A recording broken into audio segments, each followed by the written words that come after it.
जियो study के YouTube channel में आप सभी का स्वागत है। मैं हूं पंकज कुशवाहा। सभी लोग जुड़ जाइए दोस्तों, क्योंकि संध्या के 7 बज चुकी है। प्रत्येक दिन आपके लिए 7 बजे लाइव क्लास लेकर के आते हैं। अभी हम लोग का टॉपिक वाइज सिलेबस चल रहा है दोस्तों, और इसमें आपका ज्योग्राफी और फिजिक्स पूरी तरीका से समाप्त हो चुकी है। अगर आप उसे पूरी तरीका से नहीं देखें दोस्तों, तो प्ले लिस्ट में जाकर के उसे आप देख सकते हैं। तो चलिए, आज की जो टॉपिक है दोस्तों वो है केमिस्ट्री के ऊपर, रसायन विज्ञान के ऊपर, और सबसे ज्यादा जो प्रॉब्लम करती है दोस्तों वह यही चैप्टर करती है। तो सभी लोग जुड़ जाइए, सभी लोग आनंद के साथ आनंदित होकर इस चैप्टर का लाभ उठाइए और ध्यान से इसे पढ़िए, ताकि आपकी एग्जाम में एक भी प्रश्न ना छूटे दोस्तों। तो चलिए शुरू करते हैं आज की प्रश्नों का सिलसिला, जो कि केमिस्ट्री का बहुत ही महत्वपूर्ण सेशन होने वाली है, और सारी प्रश्न जो है बहुत ही भिविया है दोस्तों। तो चलिए देखते हैं आज की पहली प्रश्न। ये रहा, आपके स्क्रीन पे आ चुकी है आज की पहली प्रश्न, जिसमें बोला जा रहा है दोस्तों, ध्यान से देखिएगा। कहा जाता है कि सोना किस अम्ल में घुल जाता है। सभी दोस्तों को पता होगा, सोना जो है, सोना अम्ल राज में घुलता है दोस्तों। ऑप्शन क्या हो जाएगा इसका? Option C. अम्ल राज का दूसरा नाम भी एग्जाम में दे दिया जाता है, जिसका नाम है इक्वारेजिया।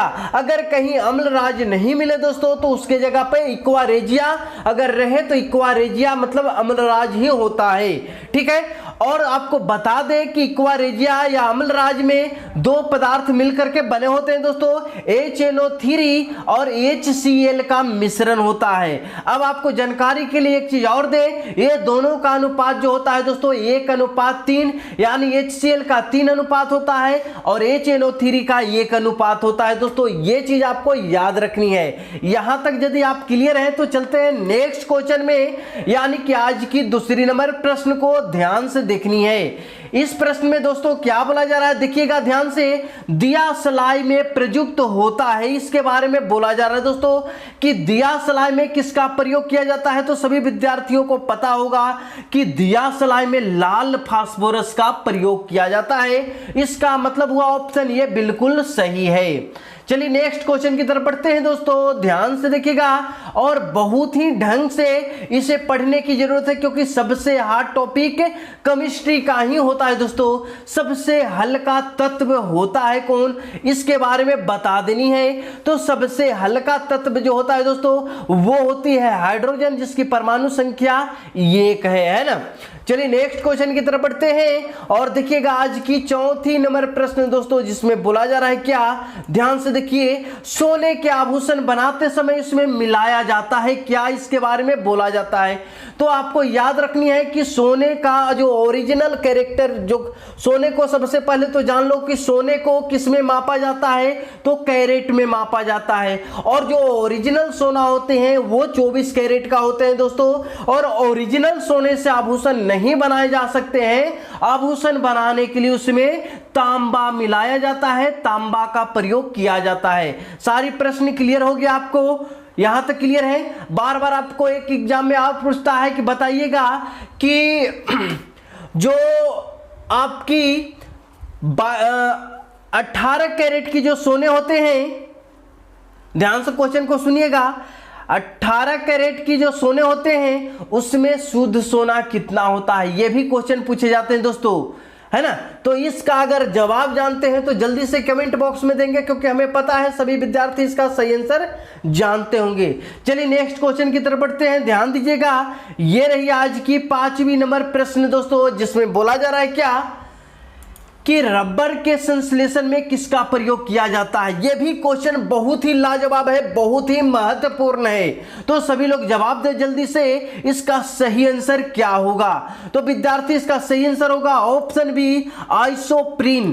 रबर के संश्लेषण में आइसोप्रीन का प्रयोग किया जाता है। चलिए नेक्स्ट क्वेश्चन की तरफ बढ़ते हैं दोस्तों। सभी लोग वीडियो को शेयर कर देना दोस्तों, अपने दोस्तों के पास जरूर शेयर करना, और वीडियो को लाइक भी कर देना। चलिए देखते हैं इस क्वेश्चन को क्या बोला जा रहा है। इस प्रश्न में कहता है नायलॉन बनाने में कच्चा पदार्थ किसका प्रयोग किया जाता है? क्या बनाया जा रहा है? नायलॉन को बनाया जा रहा है, और जो कच्चा पदार्थ कहा जा रहा है दोस्तों, यानी कि उसी से विकसित किया जाएगा। तो 4 ऑप्शन आपके पास दिख रहा होगा, सही आंसर आपको लगा देनी है। तो इसका सही आंसर होगा दोस्तों ऑप्शन बी, एडिपिक अम्ल का प्रयोग किया जाता है नायलॉन बनाने में कच्चा पदार्थ के रूप में। ठीक है, अगले क्वेश्चन को देख लिया जाए दोस्तों। ये रही आपकी नेक्स्ट क्वेश्चन, जिस प्रश्न में बोला जा रहा है दोस्तों, क्या ध्यान से देखिएगा, मोमबत्ती का जलना कौन सा परिवर्तन है? ध्यान से क्वेश्चन को सुन लिए। और दोस्तों इतना बार ये क्वेश्चन पूछा गया है कि इसका कोई ठिकाना नहीं है, तो बहुत ही लाजवाब प्रश्न है और बहुत ही लाजवाब सेशन भी चल रही है दोस्तों। तो सभी लोग जुड़े रहे इसी तरीका से और इसका सही आंसर देंगे। भौतिक परिवर्तन है या रासायनिक? तो रासायनिक परिवर्तन। आपको पहले भी बताया है कि रासायनिक परिवर्तन वैसे परिवर्तन को कहते हैं जो कि एक बार एक परिवर्तन कर दिया गया तो उसको पुनः उसी रूप में नहीं लाया जा सकता। अगर मोमबत्ती को एक बार जला दिया गया तो पुनः मोमबत्ती पैदा नहीं हो सकता है दोस्तों। तो ये रासायनिक परिवर्तन है। चलिए नेक्स्ट क्वेश्चन की तरफ बढ़ते हैं, ध्यान दीजिएगा। अगली नंबर प्रश्न आपके स्क्रीन पे आ चुके हैं दोस्तों। 8वीं नंबर प्रश्न है, जिसमें बोला जा रहा है कि आतिशबाजी में हरा रंग किसकी उपस्थिति के कारण होता है? इसके बारे में बोला जा रहा है। तो इसका सही आंसर आपको दे देनी है। क्या होगा इसका सही आंसर? तो बेरियम का प्रयोग किया जाता है दोस्तों। ऑप्शन क्या हो जाएगा? ऑप्शन सी हो जाएंगे। चलिए नेक्स्ट क्वेश्चन की तरफ बढ़ते हैं, ध्यान दीजिएगा। यह प्रश्न को भी देख लीजिए। क्या बोला जा रहा है इस प्रश्न में कि कपूर को किस विधि द्वारा शुद्ध किया जाता है दोस्तों? तो कपूर जो शुद्ध होता है दोस्तों वो होती है ऊर्ध्वपातन विधि द्वारा। ऑप्शन क्या हो जाएगा? ऑप्शन ये हो जाएगा। यदि आपको पता है तो याद करना, अगर पता है तो ठीक है, नहीं पता है तो इसे रट लेना दोस्तों, क्योंकि बहुत ही महत्वपूर्ण सेशन है और बहुत ही महत्वपूर्ण प्रश्न भी है। चलिए नेक्स्ट क्वेश्चन की तरफ बढ़ते हैं, ध्यान दीजिएगा। ये रही दोस्तों आज की 10वीं नंबर प्रश्न, जो कि बोला जा रहा है, ध्यान से देखिएगा। सारे प्रश्न आपको मिलने वाला है, जो भी केमिस्ट्री के अंतर्गत पूछे जाएगा सारे प्रश्न को आपको सोल्व करवाएंगे, सारे प्रश्न आपके पास लेकर के आएंगे। बस इसे आराम से आपको पढ़ने की जरूरत है। आपके पास समय अभी बचा हुआ है, उतने समय में जल्दी से इसे रट जाना। देखिएगा, मुक्त अवस्था में रहने वाले धातु कौन सी है? अब देखो यहां पर बात आती है मुक्त अवस्था। मुक्त अवस्था मतलब स्वतंत्र अवस्था में रहने वाला धातु दोस्तों, यानी कि उसको किसी से डर भय नहीं हो, किसी के साथ अभिक्रिया नहीं करे दोस्तों, तो वैसा वस्तु कौन होगा? सोना होगा, क्योंकि सोना जो है किसी के साथ अभिक्रिया नहीं करता है, इसी कारण सोने में जंग नहीं लगते हैं दोस्तों। यही कारण है, क्या है कि सोने में जंग नहीं लगते हैं। क्यों नहीं लगते हैं? क्योंकि वह किसी से अभिक्रिया नहीं करता है, मुक्त अवस्था में रहता है। चलिए नेक्स्ट क्वेश्चन की तरफ बढ़ते हैं। ये रही आपकी आज की 11 नंबर प्रश्न दोस्तों, जिसमें बोला जा रहा है क्या कि पुराने तेल चित्रों के रंगों को फिर से उभारने के लिए प्रयोग में आता है। देखो इसका मतलब हुआ कि जो भी आपके पुस्तक है उस पर तेल गिर गया है दोस्तों, या चिपचिपा टाइप का हो गया है और उसमें लिखा हुआ चीज नहीं दिखाई दे रहा है, तो उसको पुनः देखने के लिए किस चीज का प्रयोग किया जाए और उसे रासायनिक विधि द्वारा किस तरीका से देखा जा सकता है। तो सही आंसर आप लोग को देना है। क्या होगा इसका सही आंसर? ऑप्शन बी हो जाएगा इसका सही आंसर। क्या होगा? हाइड्रोजन पेरोक्साइड का प्रयोग करेंगे तो वह पुनः दिखाई देना स्टार्ट हो जाएगा। ठीक है, नेक्स्ट क्वेश्चन की तरफ बढ़े, ध्यान दीजिएगा। ये रही दोस्तों नेक्स्ट क्वेश्चन 12 नंबर प्रश्न, जिसमें बोला जा रहा है कि पेट्रोल में विषैला मिश्रित पदार्थ का नाम क्या है? यानी पेट्रोल में वह कौन सी चीज मिला हुआ रहता है जो कि मनुष्यों के लिए, प्राकृतिक के लिए एक विषैला पदार्थ कहलाता है दोस्तों। इसके बारे में आपको बतानी है, सही आंसर आपको दे देनी है। 4 ऑप्शन है, सही आंसर आपको लगा लेनी है, जल्दी से जवाब दीजिएगा। इसका सही आंसर क्या होगा? ऑप्शन बी इसका सही हो जाएगा। टेट्राएथिल लेड का शीशा का प्रयोग किया जाता है, जो कि एक विषैला पदार्थ है दोस्तों। ठीक है, नेक्स्ट क्वेश्चन की तरफ बढ़ते हैं। ये रही आपकी बहुत ही महत्वपूर्ण प्रश्न, और देखिए ये प्रश्न बहुत बार टेक्निकल के एग्जाम में पूछे गए हैं दोस्तों, ड्राई क्लीनिंग के बारे में, है ना। आज की जो फैशन बन गई है दोस्तों ड्राई क्लीनिंग की, तो ड्राई क्लीनिंग यानी कि शुष्क धुलाई इसको कहते हैं, में किसका प्रयोग किया जाता है दोस्तों, तो इसका सही आंसर होगा बेंजीन का। ऑप्शन क्या हो जाएगा, ऑप्शन बी हो जाएगा। ठीक है, चलिए नेक्स्ट क्वेश्चन की तरफ बढ़ते हैं। ध्यान दीजिएगा इस प्रश्न को। प्रश्न कहता है 14 नंबर क्या, कि दवा बनाने में काम में आता है दोस्तों। दवा बनाने के लिए किसका प्रयोग करते हैं, 4 ऑप्शन है, सही आंसर देनी है। क्या होगा इसका सही आंसर, बेंजोइक अम्ल का प्रयोग किया जाता है, क्योंकि खाद्य संरक्षण में भी इसका प्रयोग किया जाता है दोस्तों। तो ऑप्शन ये इसका राइट आंसर है। चलिए देखिएगा 15 नंबर प्रश्न को। इस प्रश्न में बोला जा रहा है क्या, कहता है कि सबसे अधिक संख्या में किस तत्व के यौगिक हैं। तो तत्व के यौगिक के बारे में अगर पूछा जाए दोस्तों, तो उसका सही आंसर क्या देना है, कार्बन, क्योंकि कार्बन से अधिक कोई हो ही नहीं सकता, है ना। तो ऑप्शन सी इसका सही आंसर हो जाएगा।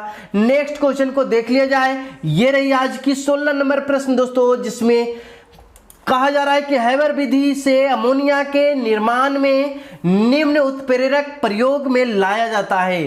सारी प्रश्न महत्वपूर्ण है और आपको टॉपिक वाइज बता रहे हैं दोस्तों, तो इससे बढ़कर के और पढ़ाई नहीं हो सकती है। सारा टॉपिक यदि क्लियर कर दिया जाए तो उससे बढ़कर के कोई चीज नहीं हो सकता है। ठीक है, हैबर विधि से अमोनिया के निर्माण में निम्न उत्प्रेरक का प्रयोग में लाया जाना, ये इसका सही आंसर आपको दे देनी है। क्या होगा, तो सही आंसर लोहा होगा। यहां पर और याद रखना है कि अमोनिया का निर्माण किस विधि द्वारा होता है, यह भी प्रश्न आपको याद रखना है कि अमोनिया का निर्माण जो किया जाता है हैबर विधि द्वारा किया जाता है। ठीक है, और उसका उत्प्रेरक में किसका प्रयोग किया जाता है, तो लोहा का प्रयोग किया जाता है। ये सारे प्रश्न आपको याद रखनी है, बहुत ही महत्वपूर्ण प्रश्न है दोस्तों। 17 नंबर प्रश्न आपके स्क्रीन पे आ चुकी है, जिसमें बोला जा रहा है रेयन रेसे तैयार किए जाते हैं। कितना लाजवाब प्रश्न है दोस्तों, और सभी विद्यार्थी इसका सही आंसर भी देंगे। जल्दी से दीजिए, इसका सही आंसर क्या होगा, बिल्कुल सही आंसर देना है। देखिए मैक्सिमम विद्यार्थी इसका सही आंसर देना स्टार्ट कर दिए दोस्तों। क्या होगा इसका सही आंसर, चलिए बिल्कुल सही है। क्या होगा, सेलुलोज का प्रयोग किया जाता है रेयन रेसे में, या रेयन रेसे को तैयार करने में। ठीक है, अगले क्वेश्चन की तरफ बढ़ते हैं। ध्यान दीजिएगा, ये रही दोस्तों आज की 18 नंबर प्रश्न, जिसमें बोला जा रहा है क्या, कि नाभिक का आकार कितनी होती है। भाई कितने बार एग्जाम में पूछा गया है, नहीं कह सकते हैं। आपको इस प्रश्न को रट ही लेना है दोस्तों। क्या इसका सही आंसर होगा, सभी लोग जल्दी से जवाब देंगे। 10 के पावर -15 मीटर इसका सही आंसर हो जाएगा। नाभिक का आकार 10 के पावर -15 मीटर में होता है दोस्तों, ये आपका ऑप्शन डी होगा। चलिए 19 नंबर प्रश्न को देख लेते हैं दोस्तों। इस प्रश्न में बोला जा रहा है क्या, कि निम्नलिखित में अस्थायी कण कौन है। देखो इलेक्ट्रॉन, प्रोटॉन, न्यूट्रॉन यहाँ पे तीनों दिया हुआ है, जिसमें अस्थायी कौन है दोस्तों, तो सभी विद्यार्थियों को पता होगा न्यूट्रॉन जो है नाभिक में रहता है, और यह एक अस्थायी पदार्थ है। इस पर कोई आवेश नहीं होता है, न धन आयन न ऋण आयन। ठीक है, ये न्यूट्रल है दोस्तों, अस्थायी है। ठीक है, चलिए नेक्स्ट क्वेश्चन की तरफ बढ़ते हैं। ध्यान दीजिएगा, ये रही आपकी 20 नंबर प्रश्न, जिसमें बोला जा रहा है कि सबसे हल्की धातु कौन सी है। ये पूछा गया धातु के बारे में, और वो भी कैसी धातु, सबसे हल्की धातु। सभी प्रश्न आपको मिलेंगे दोस्तों, इससे बढ़कर के आपके एग्जाम में एक भी प्रश्न नहीं आएगा। बस आपको सारी प्रश्न याद करके एग्जाम देने जानी है। ठीक है, इसका सही आंसर क्या होगा, ऑप्शन बी लिथियम। ठीक है, अगर सही मायने में तैयारी करनी है आपको दोस्तों, तो आपको टॉपिक वाइज पढ़ाई करो, सारी प्रश्न को रिवीजन करो, इससे बढ़कर के और कुछ नहीं हो सकता है। चलिए देखते हैं नेक्स्ट क्वेश्चन की तरफ। 21 नंबर प्रश्न क्या बोला जा रहा है दोस्तों, इसको देख लिया जाए।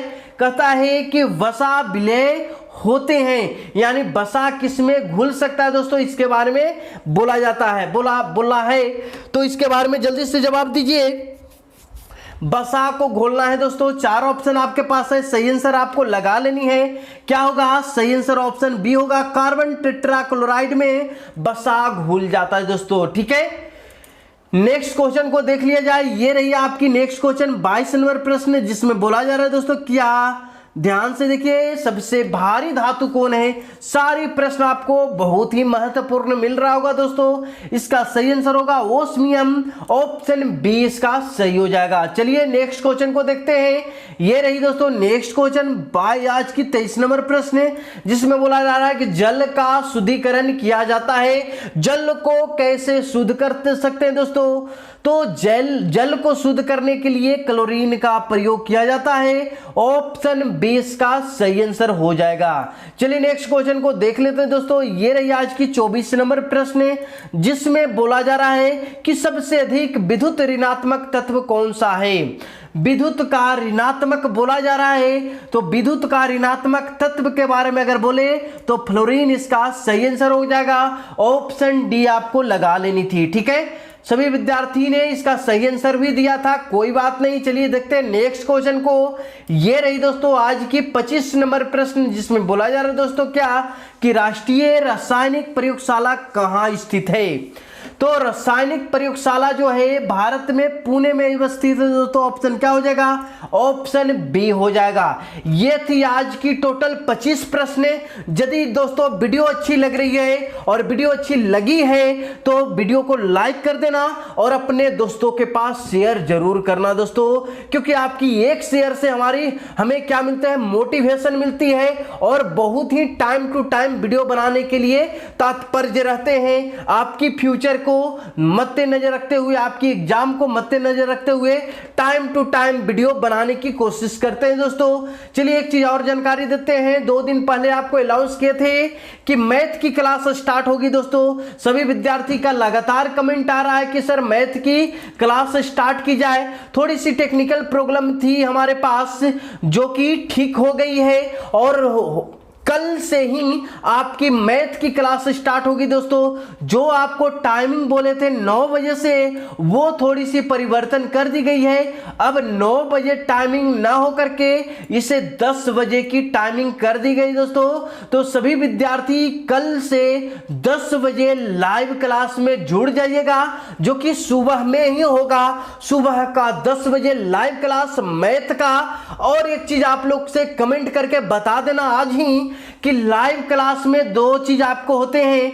एक है आपकी टॉपिक और एक है आपकी मॉडल प्रैक्टिस सेट। तो आपको 15 क्वेश्चन की मॉडल प्रैक्टिस सेट चाहिए दोस्तों, या आपको टॉपिक ही चाहिए? क्योंकि टॉपिक एक बार पढ़ा दिए हैं, अगर आपने नहीं पढ़ा है तो आप उसे ढंग से वीडियो प्लेलिस्ट में जा करके आप उसे देख सकते हैं। तो हमें लगता है कि टॉपिक एक बार पढ़ा चुके हैं तो इसको प्रैक्टिस सेट करवा दें, यानी कि जो जो प्रश्न से आपके एग्जाम में पूछे जाते हैं सारे प्रश्न को बार बार अगर सॉल्यूशन मिलेगा दोस्तों तो उससे बढ़ करके कुछ हो नहीं सकता है ना। तो बाकी आप लोग जल्दी से कमेंट करके हमें बता दें कि टॉपिक स्टार्ट किया जाए या मॉडल प्रैक्टिस सेट स्टार्ट किया जाए। जल्दी से कमेंट करेंगे। मिलते हैं कल 11 बजे, तब तक हमें इजाजत दीजिए। जय हिंद जय भारत। हाँ, जाने से पहले दोस्तों वीडियो शेयर कर देना और वीडियो को लाइक भी कर देना। मुलाकात करते हैं कल 11 बजे, तब तक हमें विदा दीजिए। जय हिंद जय भारत।